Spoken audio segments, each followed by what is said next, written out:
hold the screwdriver, slide it in, and then you press down and pop the seat up. See, the seat comes up. Repeat for the next side. Right, so there's a sort of a latch on the back of the seat here. You put your hands under, you could see that two pieces of foam there. You just press it down, and when you press down, you pull forward. There are two elastic straps that hold your seatbelt fasteners in place. You're taking these out, and then you take your seat and slide it forward. Stuff that fell through the seats.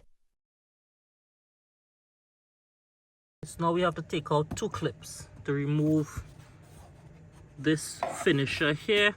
We got to take out this clip and this clip. Now, to avoid breaking the clips, what you do is you press the inside of the clip in, and then you use your trim removal tool to pry it out. You pry it out. Then this whole finisher here will come all the way out. So now we have access to see the actual fan. Now you could clean it from here, right? You don't need to take the fan out. You don't even need to take the seat out. You can clean the fan right there. I prefer to take the fan out, and to do that we undo these two 10mm nuts, and there's one in the back here. We take that out, and then we will be disconnecting this electrical line and this jack. All right, to take the jack off, you squeeze and you pull. Now to take this electrical wire off, this piece of the harness that is connected from the jack, you need to take this clip off, and you use the pliers here, and you squeeze the clip from the underneath, and then you lift it up. All right, so we're gonna get the 10mm out now. I use a long extension to get this one at the back. The ones at the front are easier to access with a shorter 10mm.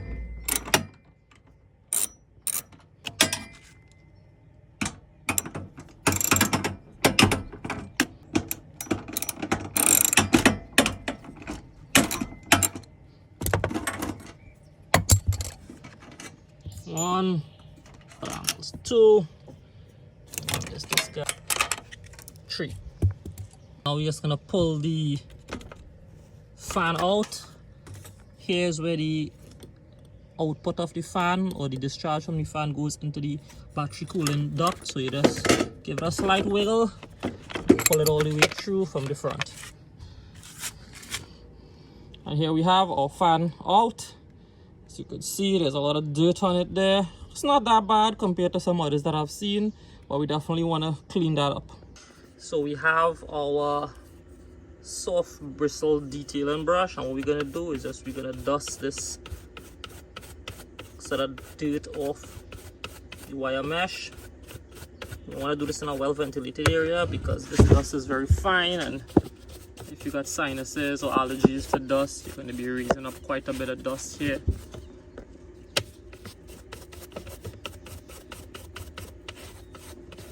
It's a very hot day here in the Caribbean, and it's causing a lot of overexposure on my camera, so I need to film in the shade.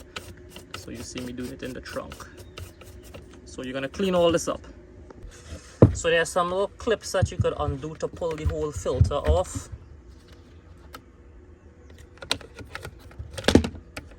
And there you go. Your whole filter pops right off. You could actually see the impeller blades in there, and if you want to clean inside of there, depending on how dirty it is, you should definitely do so. Alright, so we've just cleaned this filter, holding it up to the light so you can see all the way through. Nice sunny day here in Trinidad and the Caribbean. You can see the nice blue skies and little scattered white clouds through our filter. We know it's clean as a whistle. Alright, so these little brushes, they are thin and they can be used to clean the impellers.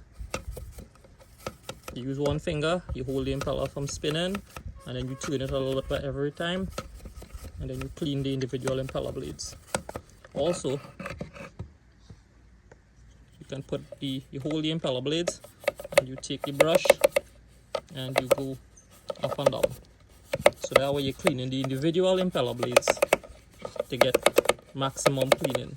I recommend you do this in a ventilated area because it is going to kick up a lot of fine dust.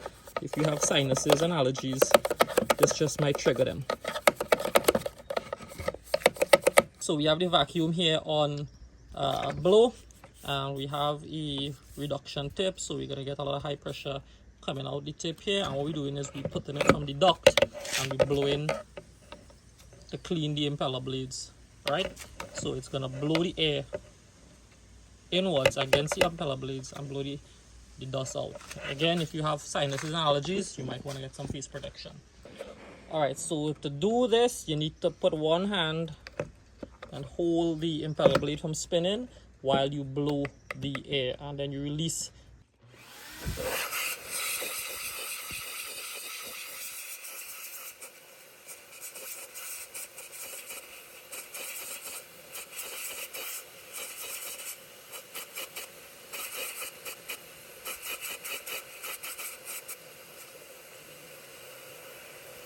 Last area to clean before we assemble is to take your compressed air and blow it through the actual battery cooling duct to get whatever dust and stuff is inside of there, to get it cleaned out. Remember, your impeller fan blows at a relatively low pressure. It's a high volume of air but at low pressure because of the internal diameter of this cooling duct. So what we're going to do with the compressed air is, you know, put some more pressure in there and just blow out whatever dust we can from getting stuck along the inside of the cooling duct.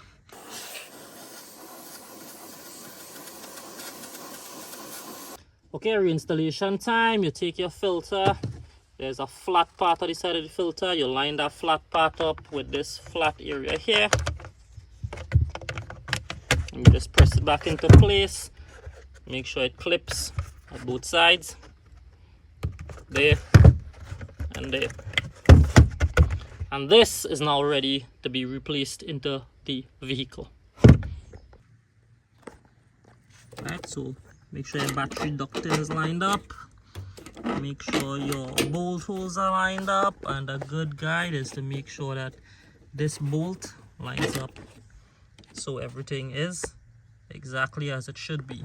Now all we gotta do is to replace our bolts and our nuts.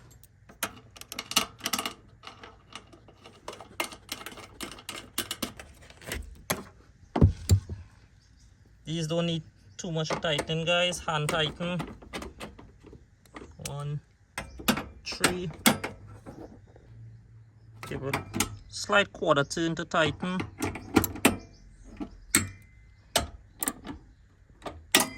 Place our power.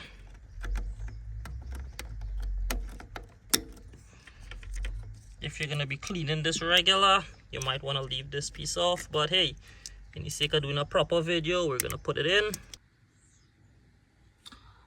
Replace your finisher. You have 3 clips here that need to line up with 3 holes there.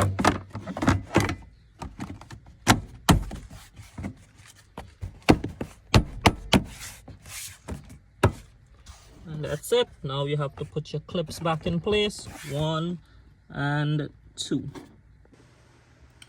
So these are how the clips are gonna look when you take them off.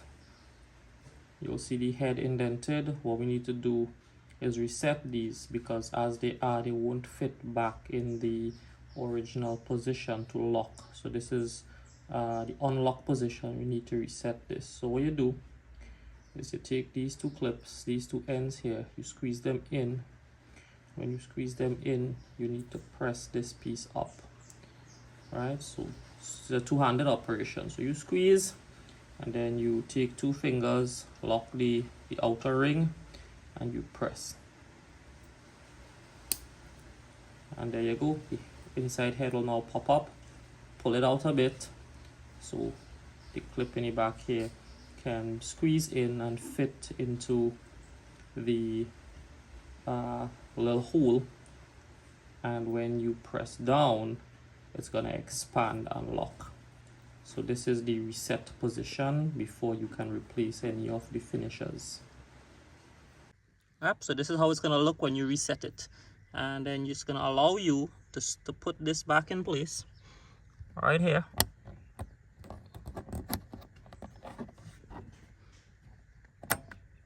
And that's it. It's in place. Repeat for the second one. Reinstallation is seats pretty straightforward, guys. You pop the elastics back in place for these two seatbelt latches. Lift your seat up, slide these seatbelt latches into their slots, and then you have to get this piece in the back here. You gotta press it down,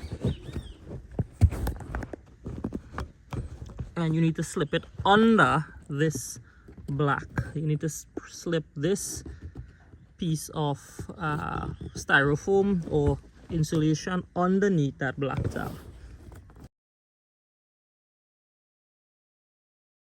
Two-hand approach again, guys. You need to just press down and push in. Yeah, and after you get the seat lined up properly, you just press it down till you hear that click, so it's securely fastened.